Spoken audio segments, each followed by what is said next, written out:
오늘 말씀의 제목은 자유입니다. 자유. 어제 말씀의 제목은 뭐였어요? 양식. 오늘은 자유에 대해서, 프리에 대해서 얘기하겠습니다. 논쟁의 날이라고도 언급된 오늘 예수님께서는 많은 부분에서 논쟁들을 하셨습니다.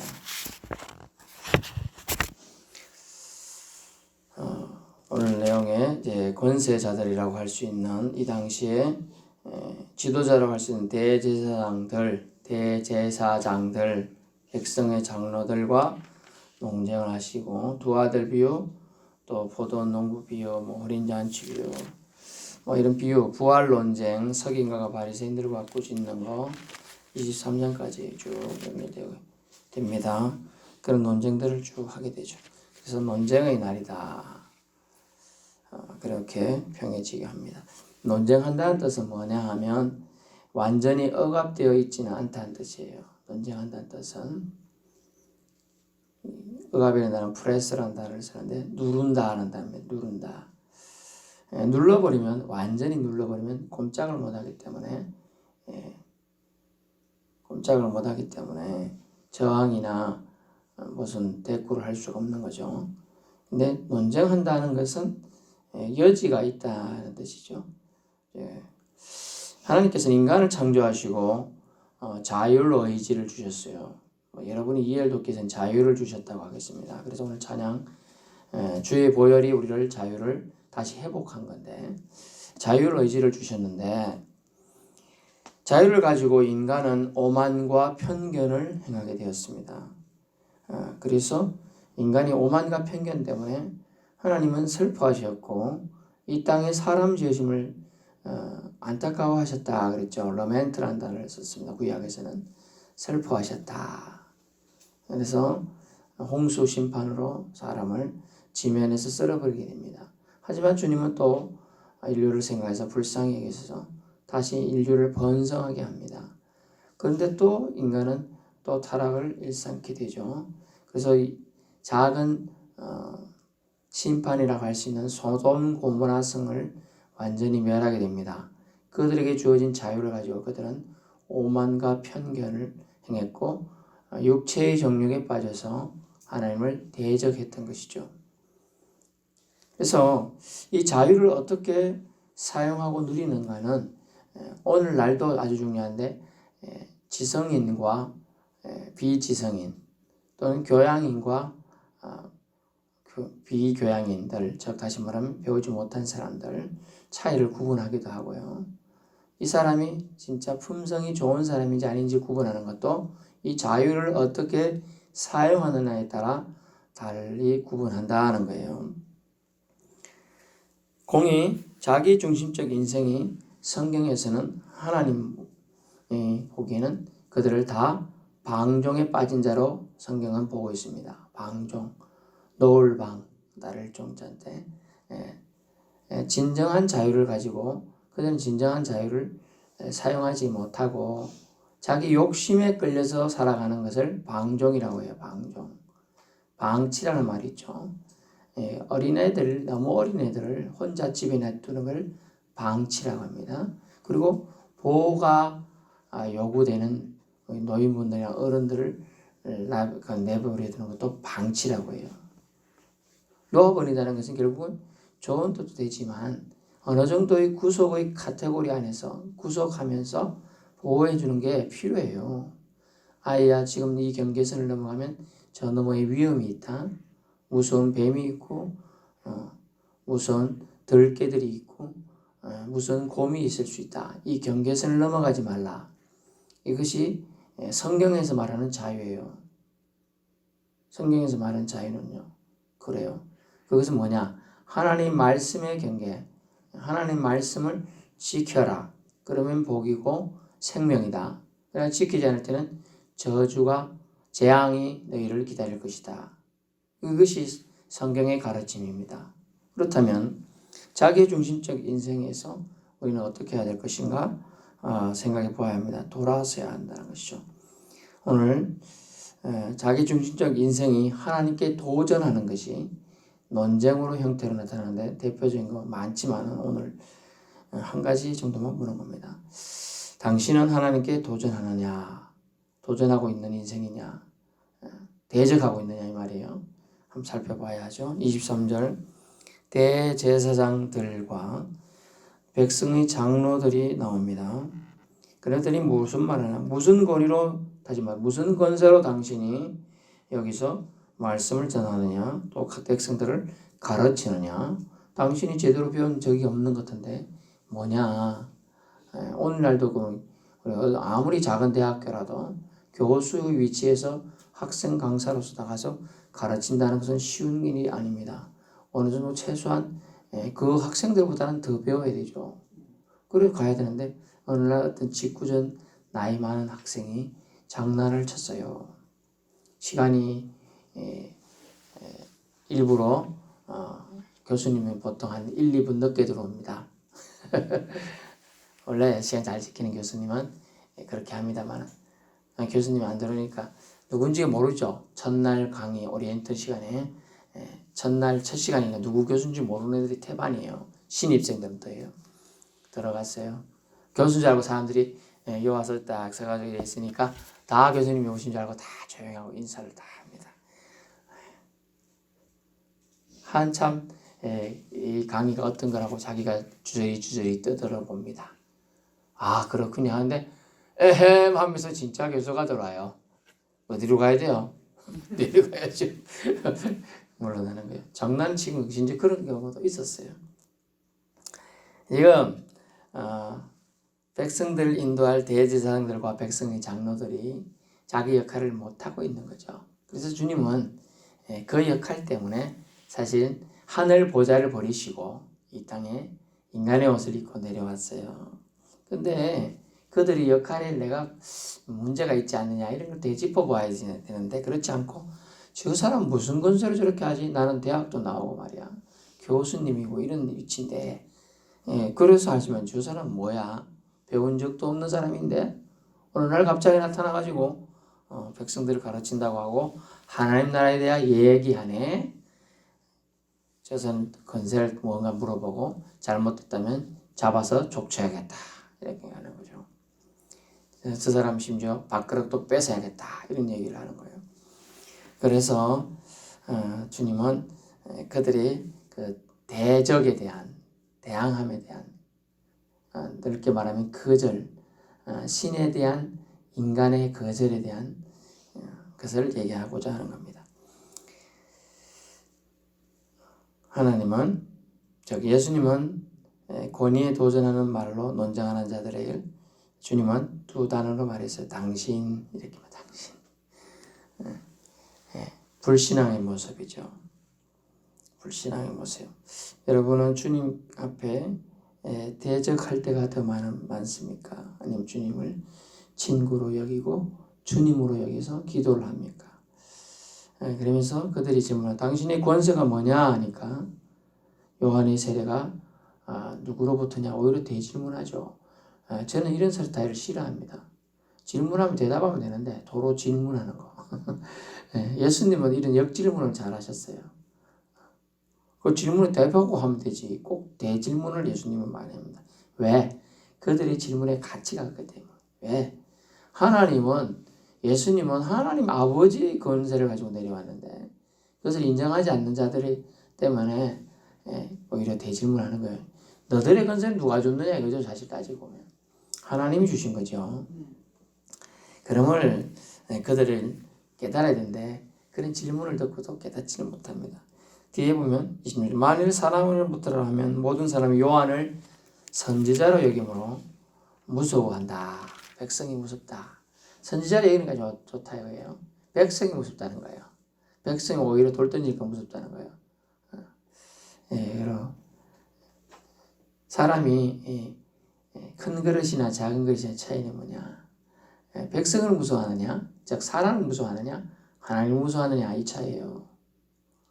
최소한 신을 무서워하는 사람은 행동이 조심스럽습니다.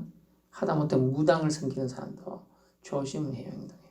그렇지 않은 사람은 안하무인격, 자기를 섬긴다는 사람들, 나는 나를 믿는다, 아무것도 안 믿는다 이런 사람들이 더 무식해요. 더 무서운 사람들이 알고 보면. 이 무리라는 백성으로 표현된 사람들은 오늘 이 소리 들으면 이렇게 가고 내일 저 소리 들으면 저렇게 가는 사람들이에요. 그런 사람들은 어떤 행동을 할지 모르거든. 그걸 돌출 행동이라고 합니다. 기분 나쁘다고 계란 던지고 기분 나쁘다고 병맥주를 깨고 그걸 휘두를 사람들이에요. 그렇기 때문에 조심하는 거예요. 왜냐하면 법보다는 주먹이 가깝거든 지금.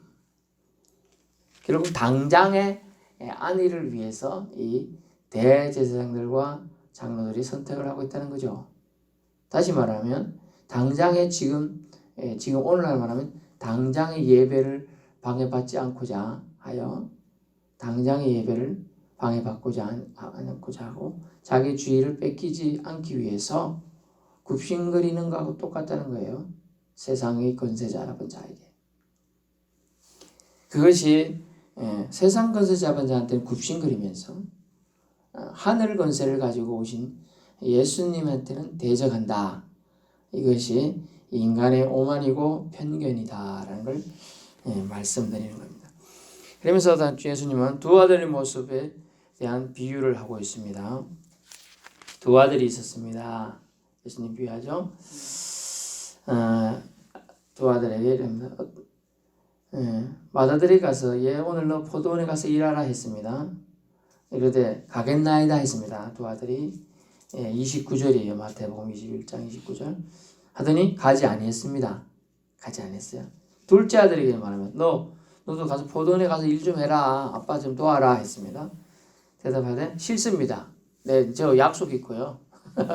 근데 약속 있고 친구 만나갖고 오늘 오랜만에 동창회 가야 됩니다. 라고 뚜레뚜레 가고 있었는데 그 위에 어쨌다가 가고 있는데 아이고 내가 가면 아버지가 혼자 저 긴 밭에 어떻게 갈고 그럼 어떻게 넣지? 이렇게 생각했어요. 그래 어쩌세요? 뉘우치고 돌아와서 포도원의 밭에 가서 일했다는 거예요. 두 아들 비유를 생각해 봅니다. 두 아들의 모습 속에 저와 성도분의 모습이 분명히 둘 중에 한 모습이 있습니다. 첫째는 뭡니까? 말은 순종을 했지요. 그런데 행동을 하지 않았어요. 결국은요 불순종입니다.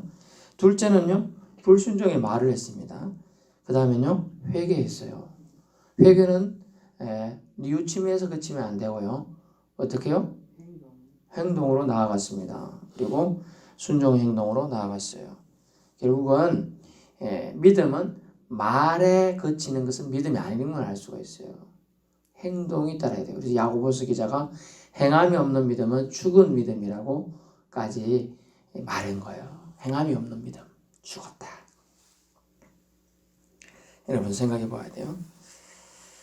하나님 앞에 선택된 백성으로 누리는 은혜를 교만으로 싸구려 돈과 명예, 권력으로 바꾸는 어리석음이 오늘 본 비유에 등장한 대제사장들과 백성의 장로들에게 있어요. 백성들한테는 존경을 받았습니다. 그 존경이 지혜가 깎이는 위치에 될 것가 봐 두려워했는 거예요. 그래서 요한의 세례에 대한 대답도 못하고요. 또 뭡니까? 또 예수님에 대해서 받아들일 수가 없는 거예요. 예수는 배우지도 않은 사람한테 내가 가서 가르침 받을 수가 없지. 차라리 저 사람을 깎아내리고 없애버리자. 이렇게 해야 되는 거죠.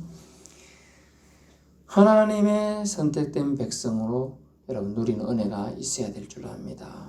그러려면 교만하진 않아야 되겠죠. 돈이나 명예나 권력으로 바꿔서도 안 돼요. 여러분이 얻은 은혜는 오늘 본문에 등장한 예수의 보혈로 우리가 받은 은혜이기 때문이죠. 그래서 우리는 기억해야 합니다. 하루 종일 예수님의 논쟁에 시달렸어요. 왜?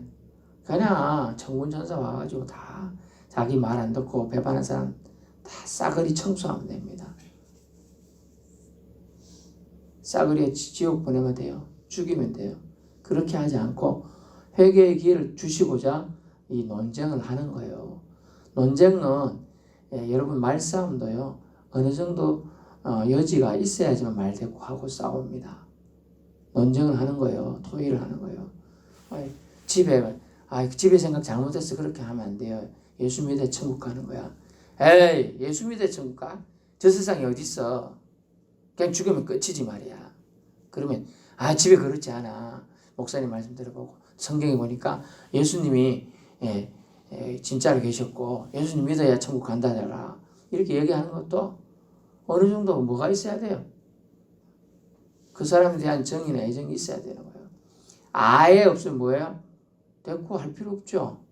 무시하면 되는 거예요. 무시. 하지만 예수님은 그나마 대제사장들이었고 장로들이었기 때문에 그들의 영혼을 생각해서 논쟁을 통하여 그들의 영혼이 회개할 기회를 또 주시고자 한 거예요. 예수님은 하루 종일 논쟁에 시달렸습니다. 예수님의 권위에 도전하거든요. 두 아들 문제, 부활 문제, 납세 문제, 오늘 계명 문제, 서기관 바리새인이 외식 문제, 과부의 두 랩돈 문제, 2년 전인가 3년 전에 과부의 두 랩돈 문제를 화요일날 제가 전했는데요. 과부의 두 랩돈 문제, 헌금하는 문제, 무엇이 담긴 헌금이 진정한 헌금이냐, 하나님 받으시는 예물은 무엇인가, 그런 얘기를 했던 거죠. 그런 논쟁을 통하여 가르치는 거예요. 서기관들이나 바리새인들은 보면 헌금 개또에게 돈 많은 거, 동전 큰 거, 오늘날 말하면 지폐 5만 원짜리, 10만 원짜리 이거 보는 건데 쳐다보고 있거든. 제가 뭐 넣는가? 안 보는 것도 다 쳐다보고 있어요. 그랬는데 예수님은 그게 아니라 마음이 담근 불의 돈, 오늘날 말하면 50원짜리 한 개 넣는 거 보는 거예요. 50원짜리. 결국은 이 하나님은 예수님을 우리에게 보내시어 우리에게 뭘요? 사람의 그릇된 마음, 즉 어그러지고 부서지고 잘못된 길로 들고 있는 사람의 마음을 부여잡고 다시 하나님께로 돌이키는 것을 하기 위해서 예수님을 보냈죠. 사람들은 하나님의 아들의 죽음에는 관심도 없습니다. 예수 그리스도께서는 주일날 예루살렘에 입성하셨는데 죽으시기 위해 입성한 거예요. 저와 여러분의 죄와 허물 때문에 죽으시러 입성했다는 것을 우리는 기억하고 살아야 한다는 걸 말씀합니다. 그래서 예수님의 죽음에는 관심도 없고 오직 자신의 이익에 손해가 될까 봐 눈이 멀어가지고 주의 이름을 무시하고 아픔을 더 찌르고 후벼 파는 겁니다. 너는 아무것도 아니다라고 주님께 도전하고 논쟁하는 거예요. 성도 여러분의 자유로 누굴 억압하십니까? 그 자유로 하나님께 영광 돌리고 사람을 살리고 세운 일을 하시고 있습니까? 생각해 보아야 되죠. 대제사장들과 오늘 장로들은 그 자유를 가지고 오히려 진정한 자유를 주시고자 오신 예수님을 억압하고 있는 거죠. 너는 아무것도 아니다라고 주님께 도전하고 논쟁하는 자가 될까 두렵습니다. 여러분이 얄팍한 지식이 하나님을 오해하고 만들어서는 안 되겠죠. 하나님을 오해하게 만들어서는 안 돼요. 여러분이 잘 모르면 모른다. 성경은 뭐라고 했어요? 모르면 모른다. 알면 안다. 이렇게 말하라고 했어요. 거짓 맹세까지도 하지 말라 그랬어요. 절대로 맹세하지 말라. 그 맹세가 여러분의 올무가 될 수도 있기 때문이죠. 여러분의 자유로 하나님께 영광 돌리고 사람을 살리고 세우는 일, 이것이 여러분이 남은 인생에 추구해야 될 일이라는 거죠. 사람을 살리고 세우는 일은 그들이 영혼에 예수님을 소개하는 거예요. 소개하는 거. 그것이 최고의 가치가 있는 일입니다. 예수님의 권위는요, 태초부터 있었습니다. 그러나 오늘 본문에 말한 예수님을 대적하기 위해서 논쟁하신 대제사장들과 장로들의 권위는 겨우 몇십 년 전에 받은 거예요. 그것도 하나님으로부터 말입니다. 예수님의 권위는 세상 지으시기 전부터, 여러분이 태어나기 전부터 있었습니다. 믿을 수 있기 바랍니다. 그래서 자유를 준 인간에게 이런 도전의 배반의 질문을 듣는다는 건 얼마나 예수님 입장에서는 상심이 되는 입장인가 모릅니다. 하지만 예수님은 하나님 아버지의 뜻을 이루기 위해 이 모든 것을 감내하면서 디베이팅, 논쟁을 끝까지 하시는 거예요. 한 명이라도 논쟁의 주인공이 아니더라도 논쟁을 듣고 있는 지나가는 무리라도 구원받기를 원하셨기 때문이죠.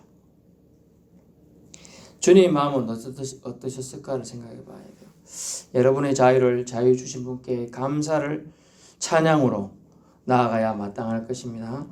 선 넘지 않는 인간으로 살게 하소서 하고 여러분 기도해야 합니다.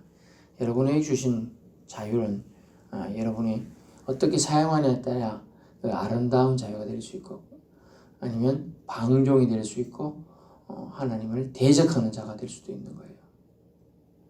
선 넘으면 기도도 주술이 됩니다.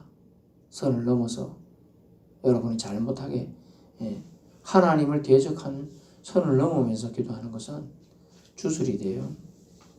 주문이 되는 거예요. 역술가들이 무당들이 하는 거하고 똑같은 거예요. 차이가 별로 없어요.